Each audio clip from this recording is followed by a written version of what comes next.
Court का सक्षमता परीक्षा पर एक आदेश आया है।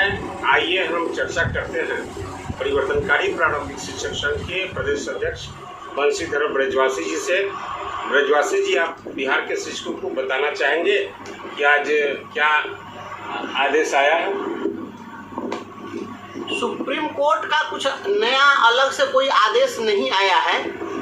हम तमाम अपने साथियों को यह बता देना चाहते हैं कि आप लोग, बहुत सारे लोग फ़ोन कर रहे हैं कि क्या हो गया, सुप्रीम कोर्ट ने वहाँ एक दिल्ली से खबर चलाई गई है किसी मीडिया के द्वारा कि सक्षमता परीक्षा दीजिए या नहीं तो इस्तीफा दे दीजिए। तो ऐसा कुछ भी सुप्रीम कोर्ट ने नहीं कहा है कि परीक्षा दीजिए या नहीं तो आप जो है इस्तीफा दे दीजिए, ऐसा नहीं कहा है। सुप्रीम कोर्ट ने यह कहा है कि हाई कोर्ट का जो आदेश था, कहा कि सक्षमता परीक्षा जिनको देना है वह देंगे, जिनको नहीं देना है नहीं देंगे। बस जो हाई कोर्ट का फैसला है उसको यथावत बनाए रखा है। सुप्रीम कोर्ट ने अपनी ओर से उसमें बहुत कुछ जोर घटाव कुछ नहीं किया। सुप्रीम कोर्ट ने जो मुख्य बातें कही है उसको मैं आपको बताता हूँ। सबसे पहले तो इसकी पृष्ठभूमि की मैं चर्चा कर दूँ। आज अचानक से यह मीडिया में जब खबरें आई हैं तब आप लोगों को यह पता चला कि सुप्रीम कोर्ट में भी हम लोग लड़ रहे थे। कुछ ऐसे लोग थे जो सर्च कर रहे थे और सर्च करके और वो जानकारी ले रहे थे हाई कोर्ट के केस नंबर से कि भाई कोई सुप्रीम कोर्ट गया है कि नहीं। तो हम सुप्रीम कोर्ट चले गए थे। आज जो कुछ भी घटनाक्रम हुआ है, थोड़ी सी निराशा जरूर हुई है, लेकिन मुझे लगता है कि जो कुछ भी हुआ है हम लोग प्रयास किए हैं, प्रयास करना ही हमारा काम है, हम प्रयास किए हैं। थोड़ी सी चूक हुई है और वह चूक हमारे पार्ट से नहीं हुई, हम आपको बता देते हैं। हुआ क्या कि हम लोग जैसे ही माननीय उच्च न्यायालय का फैसला आया उसका सर्टिफाइड कॉपी लेकर और हम लोगों ने सुप्रीम कोर्ट में केस दायर कर दिया। और जब हम लोगों ने केस दायर किया तो उसके तुरंत बाद सुप्रीम कोर्ट में गर्मी की छुट्टी होने वाली थी। तो गर्मी की छुट्टी के ठीक पहले हमको केस नंबर मिला और केस नंबर मिला तो हमारे एडवोकेट ने मेंशन किया कि इसकी सुनवाई कर ली जाए जल्द से जल्द। तो सुप्रीम कोर्ट ने मना कर दिया, कहा कि हम अभी कोई सुनवाई नहीं करेंगे, इसमें कोई जल्दीबाजी की जरूरत नहीं है, हम गर्मी की छुट्टी के बाद इसको सुनेंगे। तो हम लोग निश्चिंत थे कि अब गर्मी की छुट्टी के बाद इसकी सुनवाई होगी। लेकिन इसी बीच वो बिहार राज्य प्रारंभिक शिक्षक संघ के द्वारा जो केस था वो लोग भी चले गए सुप्रीम कोर्ट और वे लोग गए और इसी गर्मी की छुट्टी में वो लोग मेंशन करवा दिए और मेंशन करवाए तो उनके मेंशनिंग को ले लिया और गर्मी की छुट्टी में ही लगा दिया। आपको बता दें कि सुप्रीम कोर्ट में 8 तारीख से सुप्रीम कोर्ट फिर खुलने वाला है, ग्रीष्मावकाश खत्म होगा। तो अभी ग्रीष्मावकाश चल रहा था, इस गर्मी की छुट्टी के पीरियड में सामान्य केसों की सुनवाई नहीं हो रही थी, लेकिन उसमें अब मेंशन किया गया और जस्टिस ने ले लिया। हम शुरुआत में हमारा था तो मेंशनिंग नहीं लिया गया और अब जब गर्मी की छुट्टी चल रही है तो उनका मेंशनिंग ले लिया गया। और चूंकि सेम हाई कोर्ट के सेम ही जजमेंट से जुड़ा हुआ दोनों केस था, इसलिए हमारे केस को भी लिस्ट कर दिया गया उसमें। तो हमारे एडवोकेट दिल्ली में उपलब्ध भी नहीं थे। अब अचानक से उनको सूचना मिली कि ऐसे ऐसे लिस्ट कर दिया गया है और बिहार राज्य प्रारंभिक शिक्षक संघ के जो एडवोकेट थे वो हमारे एडवोकेट से संपर्क किए कि पहले आपका केस है। तो हमारे एडवोकेट ने कहा कि हम तो एडजॉर्न करने के लिए कहेंगे कि चूंकि हमको पहले ही कह दिया गया था कि गर्मी की छुट्टी के बाद इसकी सुनवाई होगी, तो हम तो मेंटली प्रिपेयर्ड है कि गर्मी की छुट्टी के बाद बेहतर तरीके से करेंगे।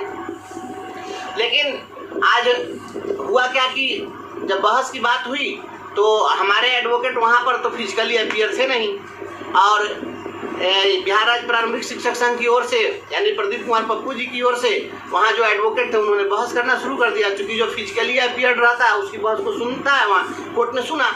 हमारे एडवोकेट भी वर्चुअली जुड़े, वीडियो कॉलिंग कॉन्फ्रेंसिंग से जुड़े ये तो पहले ही वो बहस चूँकि कर चुके थे, वैसी स्थिति में इनको एडजॉर्नमेंट मिलने की संभावना नहीं थी, तो मजबूरी में इधर से ही बहस करना पड़ा। तो बहस की गई। अब बहस जब हुई है तो उसमें कोर्ट ने बस अब बात यहीं पर आकर अटक गई कि हमारे एडवोकेट कॉन्स्टिट्यूशन का हवाला देते रहे कि आप 243G के तहत जो बना हुआ है उसको 309 के तहत आप उसको सुपरसीड नहीं कर सकते हैं। लेकिन कोर्ट ने यह कहा कि आपकी जितनी भी दलीलें हैं और सब चीज़ अपनी जगह है और हम क्वालिटी एजुकेशन के मामले में कोई समझौता नहीं करेंगे। पूरे देश में हम जानते हैं कि सरकारी विद्यालयों में गरीबों के बच्चे पढ़ते हैं और सभी गरीबों के पास वो क्षमता नहीं है कि वह अपने बच्चे को निजी विद्यालय में पढ़ाएं, तो वहाँ क्वालिटी एजुकेशन मिलना चाहिए। और बहुत ऐसे शिक्षक हैं जो शिक्षक कॉम्पिटेंट नहीं है, तो शिक्षक कॉम्पिटेंट होने चाहिए। इसलिए हम ये परीक्षा का पर हम रोक नहीं लगा सकते हैं। अगर आप बेहतरी चाहते हैं कि आपके सेवा में आपको प्रमोशन मिल जाए, आपको सुविधाएं मिल जाए, तो अगर इसके लिए सरकार अगर कोई एग्ज़ाम लेती है तो एग्ज़ाम आपको देना पड़ेगा। हम इस एग्ज़ाम पर रोक नहीं लगाएंगे या इसे कॉम्पिटेंसी टेस्ट पर हम किसी प्रकार का कोई प्रतिबंध नहीं लगा सकते हैं। हाई कोर्ट का जो फैसला है उसमें हम इंटरफेयर नहीं करेंगे। एक बात कोर्ट ने जरूर कही जो आपको मैं बता दूँ। कोर्ट ने एक बात कहा है कि यह बात ठीक है कि आपका पहले की जो आपकी जो सर्विस है वो सर्विस कंटिन्यूटी का लाभ गवर्नमेंट को देना होगा। अगर सर्विस कंटिन्यूटी का अगर लाभ नहीं देती है सरकार तो आप निश्चित रूप से कोर्ट में प्रोसीड कीजिए, क्योंकि आप पहले जितना भी आपका लेंथ ऑफ सर्विस है वह जुड़ना चाहिए इसके साथ। तो हमारे एडवोकेट ने कहा कि ठीक है, तो आप इसी को ऑब्जर्वेशन में डाल दीजिए, अपना ऑब्जर्वेशन दे दीजिए इस जजमेंट में। तो कोर्ट ने कहा कि नहीं, हम ये ऑब्जर्वेशन नहीं देंगे। अगर आपको सरकार नहीं देती है तो उसमें आप कोर्ट में फिर प्रोसीड कीजिए, लेकिन ये आपको मिलना चाहिए। और कुल मिला करके जो हाईकोर्ट का फैसला था उसमें कहा कि राज्य सरकार या हाईकोर्ट ने तो यह नहीं कहा कि आपकी सेवा समाप्त कर देंगे, तो सेवा आपकी हटाने जैसी तो कोई बात है नहीं। बात केवल यही है कि आपको कॉम्पिटेंसी टेस्ट दे करके आप विशिष्ट शिक्षक बनने वाले हैं, तो आपको इच्छा हो तो आप दीजिए, नहीं इच्छा है तो आप जहाँ हैं वहाँ बने रहेंगे। तो जो हाईकोर्ट का जजमेंट था उस जजमेंट में किसी प्रकार का हस्तक्षेप करने से सुप्रीम कोर्ट ने इनकार कर दिया है। इसलिए किसी साथी को यह चिंतित नहीं होना है कि हाँ, अगर हम परीक्षा नहीं देंगे तो कहीं हम हटा तो नहीं दिया जाएगा। जैसा कि अखबार में कह दिया कि यदि आप परीक्षा नहीं दे सकते हैं तो आप इस्तीफा दे दीजिए, ऐसा सुप्रीम कोर्ट ने कहीं नहीं कहा है। जजमेंट की कॉपी तो अभी तक हमें नहीं मिली है। अगर आप लोगों को कॉपी मिल जाएगी नेट पर देखिएगा, आपको पता चल जाएगा, उसमें ऐसी कोई टिप्पणी नहीं की गई है। तो सुप्रीम कोर्ट ने अपनी ओर से कुछ भी जोड़ा नहीं है और कुछ भी घटाया नहीं है, केवल यही कहा है कि हाँ, हाईकोर्ट का जो फैसला है हम उसमें इंटरफेयर नहीं करेंगे। और जिनको इच्छा हो कि भाई हम विशिष्ट शिक्षक बने वो परीक्षा दें, जिनको इच्छा है कि नहीं हम नियोजित ही बना रहना चाहते हैं तो वो बने रहें। कोर्ट इसमें हस्तक्षेप नहीं करेगा। कोर्ट केवल एक माइंडसेट जो एक सोसाइटी का जो आता है परसेप्शन शिक्षकों के प्रति कि भाई शिक्षक जो है योग्य नहीं है, ये नहीं है, वो नहीं है, तो अब तो पूरे देश में मान ही लीजिए, जब सुप्रीम कोर्ट भी यही कह दिया है तो सबसे ज़्यादा तो अयोग्य शिक्षक ही है। और सारे जज लोग हैं वो सभी लोग योग्य हैं, सारे पुलिस पदाधिकारी योग्य हैं, सारे ऑफिसर्स योग्य हैं, सारे राजनेता योग्य हैं, और केवल शिक्षक योग्य नहीं है। हम तो सुप्रीम कोर्ट से और देश के इस व्यवस्था से यही कहेंगे कि इस प्रकार का कॉम्पिटेंसी टेस्ट सारे विभाग में लागू कर देना चाहिए। जज साहब लोगों को भी एक बार कॉम्पिटेंसी टेस्ट देना चाहिए, क्योंकि ये लोग जब आते हैं तो ये लोग कौन सा कॉम्पिटेंसी टेस्ट दे करके आते हैं, इन लोगों को भी कॉम्पिटेंसी टेस्ट देना चाहिए। ये लोग तो आते हैं लवाजिमा से आते हैं, ये लोग कैसे आते हैं, ये जज का तो कोई कंपटीशन होता नहीं है। ये लोग आए हैं इस सिस्टम से, और शिक्षक के लिए हर पग पर स्वाभाविक भी है। जज साहब लोगों को तो सिंपल काम करना है, हम लोगों को तो ऐसे जजों को अपने स्कूल से पैदा करना है। तो निश्चित रूप से जज तैयार करना, ऑफिसर इंजीनियर तैयार करना, तो हम लोग राष्ट्र निर्माता हैं, तो हम लोग की योग्यता पर सवाल खड़ा ही कर सकते हैं। हम लोग इनकी योग्यता पर सवाल खड़ा नहीं कर सकते हैं क्योंकि ये सक्षम है और हम लोग अक्षम है। बस इतनी बात है, इस देश में यही मानिए। लेकिन हाँ, हमने प्रयास किया, किसी ने भी प्रयास किया, चलिए हमें इस बात का अफसोस नहीं रहेगा कि हमने प्रयास नहीं किया, हम प्रयास किए। हाँ, ये बात ठीक है कि अगर ग्रीष्मावकाश के बाद सुनवाई होती तो हम और बेहतर कुछ कर पाते, इसका अफसोस हमें थोड़ा सा रहेगा।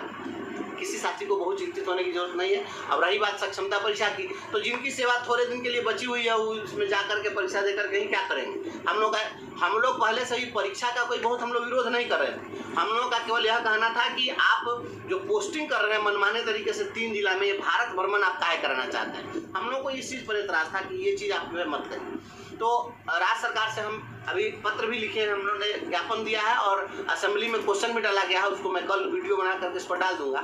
हमने पहले ही दे दिया है और इस मुद्दे को हम लोग उठा रहे हैं कि जितने भी विशिष्ट शिक्षक बनने वाले लोग हैं जो सक्षमता परीक्षा दिए, उन सभी लोगों की पोस्टिंग स्वैच्छिक हो, और स्वैच्छिक पोस्टिंग की दिशा में कुछ ना कुछ ऐसी बात आ रही है जानकारी इस तरीके से कि अब पोस्टिंग जो होगी वह निश्चित रूप से आसपास में पोस्टिंग के लिए कहीं ना कहीं सरकार को सोच रही है। तो अगर ऐसा होता है तो वैसी स्थिति में हम लोग विचार करेंगे। हम लोग इस लड़ाई को लड़े, मजबूती के साथ लड़े, प्रयास हम लोगों ने किया, इसलिए हम लोगों को इस बात के लिए एक संतोष जरूर है। हाँ, इस बात का है कि हम लोग अगर ग्रीष्मावकाश के बाद में केस लगता और हम लोग मेंटली प्रिपेयर्ड रहते तो हम लोग और कुछ बेहतर करने का प्रयास करते। यही है आज की जानकारी। इस शिक्षक को घबराने की जरूरत नहीं है, सभी लोग अपने अपने जगह पर बने हुए हैं, बने रहेंगे। हमारा जो स्टेटस है वो है, उसमें किसी प्रकार का कोई छेड़छाड़ नहीं किया है। सुप्रीम कोर्ट ने वो इस्तीफा देने जैसी कोई बात नहीं कही। धन्यवाद। तो दोस्तों आप लोगों ने स्पष्ट रूप से सुन लिया, यहाँ पे स्पष्ट रूप से ब्रजवासी सर ने कहा है कि सुप्रीम कोर्ट का फैसला जो आया है उससे डरने की बात नहीं है, ये फैसला हमारे पक्ष में है। आप सक्षमता दें या ना दें, इसके लिए कोई फोर्स आपको नहीं किया जा रहा है। तो पूरी बात को आपने सुना, वीडियो को दोस्तों में शेयर कीजिए। धन्यवाद दोस्तों, जय हिंद।